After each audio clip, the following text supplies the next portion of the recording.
귀멸의 칼날 극장판 무한열차편의 주인공이자 귀살대 9명의 주 중 하나인 염주, 랭고쿠 쿄주로 작중 단신으로 무려 상현 3 아카자와의 전투를 통해 애니메이션의 화려한 연출과 더불어 가히 귀살대를 지탱하는 기둥이라고 불리는 주의 위엄을 제대로 보여주기도 했는데요.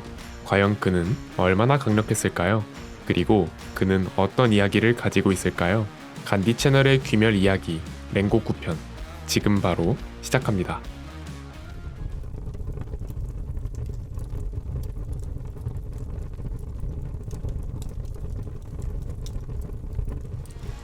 본명 랭고쿠 쿄주로, 나이 향년 20세, 키 177cm, 이명 염주, 일륜도 붉은색, 화염의 호흡.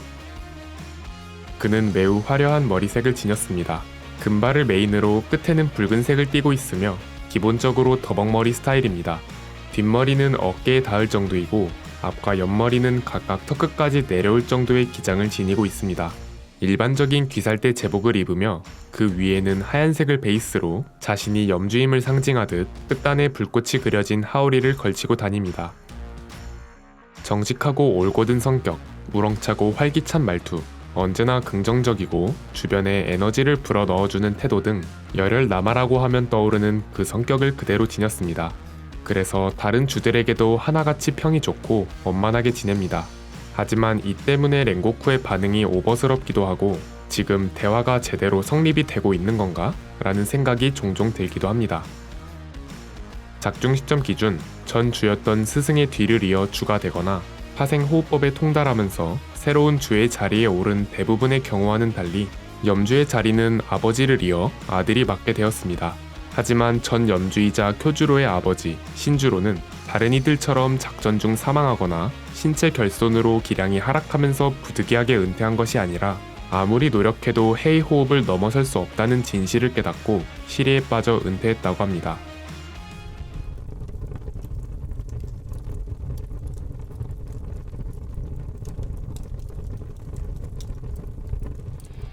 랭고쿠는 화염의 호흡을 사용하며 일륜도의 색은 붉은색입니다. 사실 한자로 불꽃 염자를 쓰기에 불꽃의 호흡이 더 정확한 번역이지만 정발판을 따라 화염의 호흡이라고 칭하겠습니다. 전집중 호흡의 5대 기본 계파 중 하나이며 대체로 한 합으로 넓은 범위를 베는 특징이 있습니다. 또한 검술의 동작이 부드럽게 이어지기보단 한 번에 하나씩 딱딱 끊어지는 특성을 지녔습니다. 화염의 호흡에 당한 도깨비들의 소감에 따르면 베었을 때 여름의 푸른 하늘같이 상쾌하고 무엇보다 멋있었다는 평이 많다고 합니다.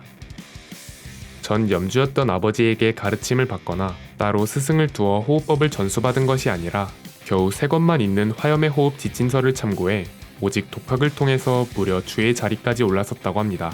물론 타고난 재능과 소질덕도 있겠지만 랭고쿠가 엄청난 노력파임을 알 수 있습니다. 수많은 주를 살해한 경력이 있는 상현 3 아카자가 랭고쿠에게 도깨비가 되자고 적극적으로 회유했는데 아직 육체적으로 전성기가 오지 않았음에도 지구의 영역에 가깝다며 극찬을 아끼지 않았습니다. 또한 다른 주들이 랭고쿠의 부고 소식을 듣자 그 랭고쿠마저 상현을 당해내지 못하는 거냐며 충격에 빠졌을 정도로 귀살대 주 사이에서도 확실한 강자에 속했음을 알 수 있습니다. 작중에서 등장한 화염의 호흡 기술들은 다음과 같습니다. 제1형 부지화, 상대에게 빠른 속도로 돌진해 횡으로 베어내는 공격입니다. 제2형 상승 염천, 검을 밑에서 위로 올려베는 기술입니다. 검을 휘두른 궤도를 따라 불꽃이 원형으로 둘러집니다. 제3형 기염만상, 높이 뛰어오르고 하단으로 크게 내려베는 기술입니다. 극장판 애니메이션 오리지널 기술이라고 합니다. 제4형 성염의 파도, 화염의 호흡의 유일한 방어 기술입니다. 검을 앞으로 밀었다가 옆으로 내지르면서 소용돌이 치는 듯한 불꽃의 방패를 만들어 상대의 공격을 받아냅니다. 제5형 염호, 마치 불꽃을 두른 호랑이가 습격하듯 상대에게 강력한 일격을 꽂아넣는 기술입니다. 5위 제9형 연옥, 랭고쿠가 자신의 이름을 따서 만든 기술이자 5위입니다. 화염의 호흡 기술들은 전부 한 합으로 구성되어 있지만 유일하게 연속 공격을 가하며 단숨에 최대의 면적을 도려낼 수 있는 기술이라고 합니다. 준비 자세를 취하고 지면을 박차고 달리면 화룡의 형상이 랭고쿠를 휘감으면서 상대에게 돌진합니다. 상대를 도려내는 마지막 일격에선 거대한 불기둥이 솟아오를 정도로 강력한 위력을 보여줍니다. 하지만 랭고쿠의 강력함은 단순 무력뿐 아니라 눈앞에 다가온 죽음을 마주하면서도 결코 자신의 신념을 굽히지 않는 강한 정신력도 높이 평가할 수 있습니다. 이런 그의 정신력을 표현할 수 있는 한마디, 마음을 불태워라는 주인공 일행에게 좌절의 순간마다 마음을 다잡아주는 정신적 지주가 되어줍니다.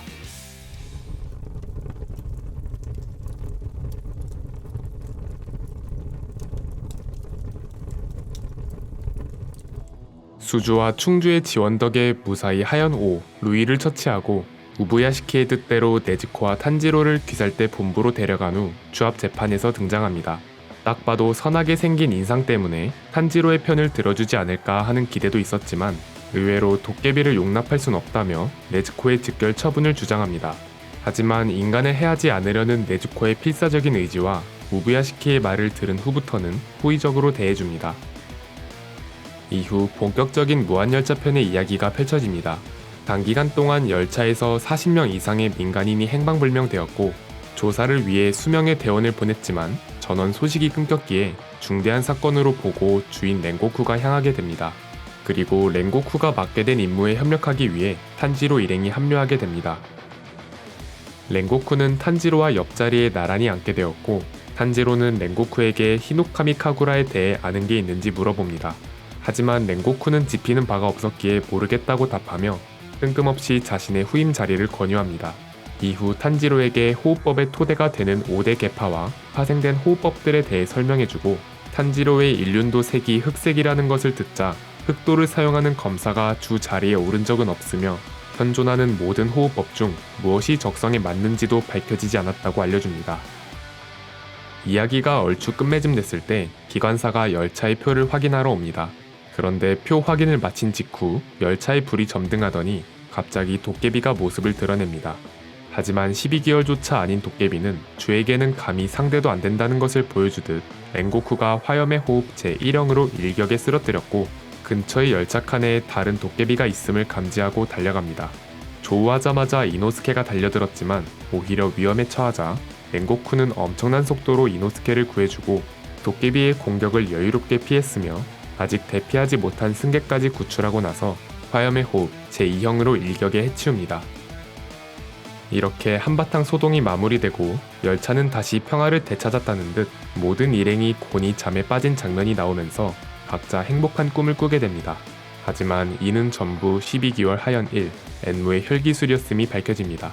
감히 예리한 귀살대원들에겐 상황의 이질감을 느끼지 못하고 자연스럽게 자신의 혈기술에 빠져들게끔 일부러 도깨비를 처치하는 꿈을 먼저 보여준 것이었고 엔무의 혈기술은 미리 기차표에 자신의 피를 섞어두고 차장이 표를 확인하고 구멍을 냈을 때 발동했었습니다.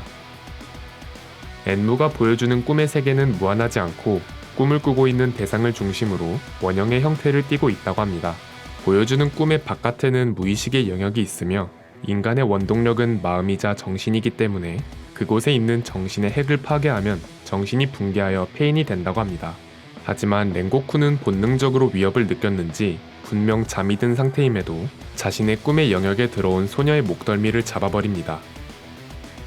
하지만 이는 어디까지나 본능을 통한 반격이었고 랭고쿠는 여전히 혈기술에 걸린 채 잠들어 있었습니다.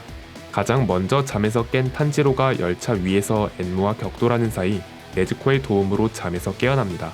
랭고쿠는 탄지로와 이노스케에게 엔무의 약점을 찾아 토벌하라 명하고 단신으로 5칸의 열차를 지켜내는 과정에서 엔무의 재생이 둔해질 정도로 무지막지하게 썰어댔다고 합니다.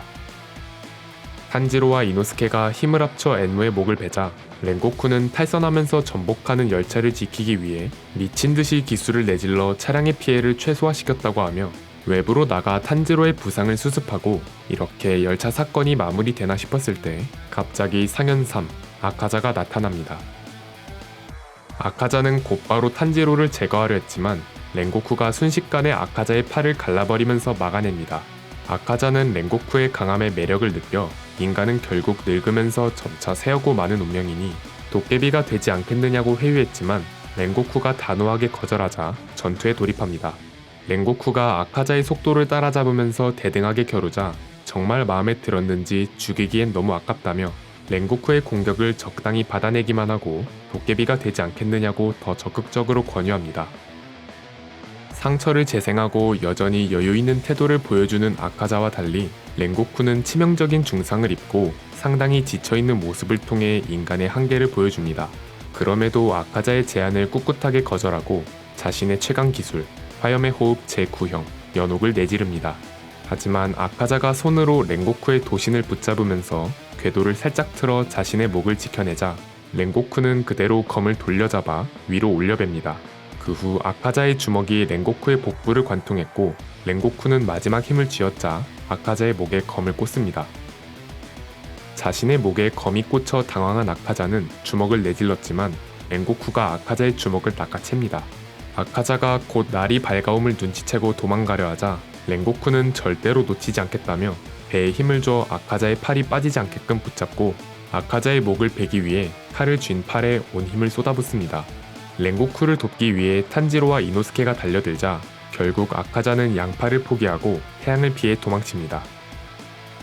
이후 회복할 수 없을 정도의 중상을 입은 랭고쿠는 탄지로에게 말을 건네며 자신의 친가에 있는 역대 염주들의 수기에 히노카미 카구라에 대한 정보가 있을 수도 있다고 알려주며 네즈코가 열차에서 인간을 지켜가며 싸우는 모습을 봤고 누가 뭐라 해도 그녀는 귀살대의 일원이라고 인정합니다.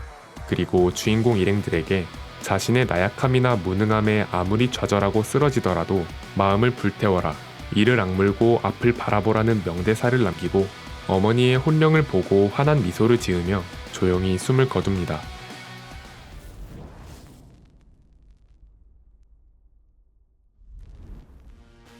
귀멸의 칼날 극장판 무한열차편의 주역이자 귀살대의 주에 걸맞은 위엄을 보여준 랭고쿠 쿄주로. 이 정도의 임팩트를 가진 인물이 비교적 작품 초반에 퇴장한다는 게 매우 충격적이었는데요. 랭고쿠의 유언은 원작 완결 시점까지 주인공 일행에게 정신적인 지주가 되어주었고 랭고쿠의 부러진 일륜도의 코등이는 탄지로의 새로운 검에 쓰이게 되면서 랭고쿠의 의지를 탄지로가 이어가는 모습이 인상적이었습니다. 긴 영상 시청 감사드리고 저희는 간디 채널이었습니다. 감사합니다.